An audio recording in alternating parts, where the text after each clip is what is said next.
Hi friends, चला तर आज आपण बनवूया दम आलूची रेसिपी।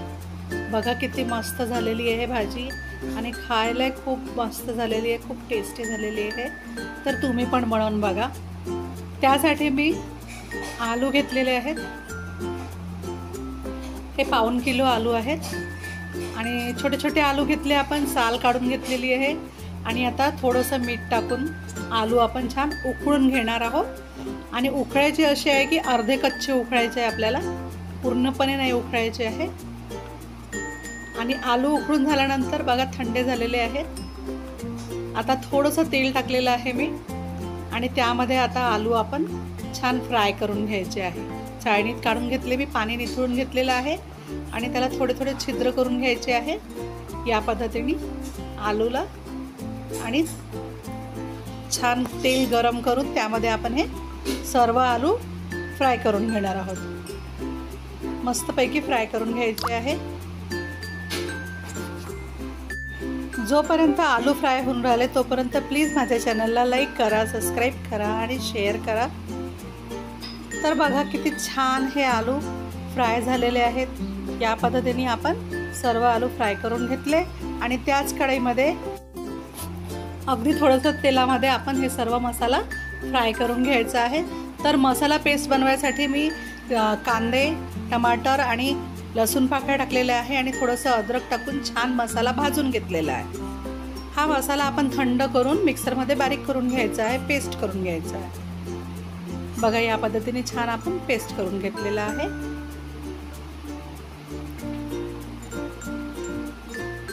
बघा किती छान पेस्ट झालेला आहे। या पद्धतीने पेस्ट करून घ्यायचा आहे। आणि आता एक कढईमध्ये आता तेल टाकूया आपण आणि त्यामध्ये थोडेसे खडे मसाले टाकलेले आहेत मी, कलमी, लौंग, हिरवी विलायची, मोठी विलायची, जावित्री, थोडंसं शाही जिरं, हे सगळे मसाले आपण छान फ्राय करून घ्यायचे आहे। आणि त्यामध्ये जो वाटून ठेवलेला पेस्ट आहे तो टाकायचा आहे आणि पेस्ट छान परतून घ्यायचा आहे। सर्व पेस्ट टाकून झाल्यानंतर पेस्ट छान परतून घ्यायचं आहे।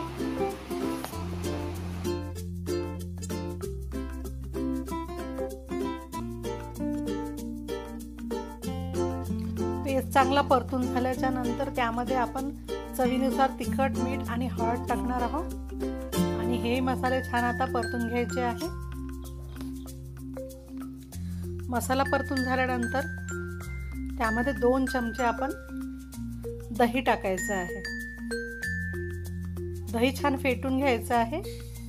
मी अशीच टाकून राहिलेली आहे, ते दही फाटायची भीती असते, तर आपण छान फेटून घ्यायचं किंवा मसाला वाटताना पण तुम्ही हे दही टाकू शकता। आणि दही छान फेटून घेतल्यानंतर त्यामध्ये तळलेले आलू टाकणार आहोत आपण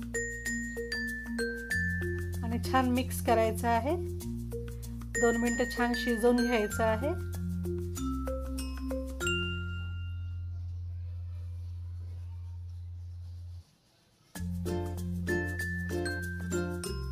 आणि आवश्यकतेनुसार आपण त्याच्यात पाणी टाकलेलं आहे। तुम्हाला जेवढी ग्रेव्ही पाहिजे त्या हिशोबाने पाणी टाकायचं आणि झाकण लावून 5 मिनिटं शिजवून घ्यायचं आहे। तर आता दम आलूची भाजी ही तयार झालेली आहे। गॅस बंद करायचा आणि वरून मस्तपैकी बारीक चिरलेला हिरवा सांबार लावायचा आहे। तयार आहे आपले दम आलू। गरम गरम पराठे, नान किंवा लच्छा पराठा बनवून छानपैकी सर्व करायचं। खूपच टेस्टी लागते आणि तुम्ही बनवून बघा।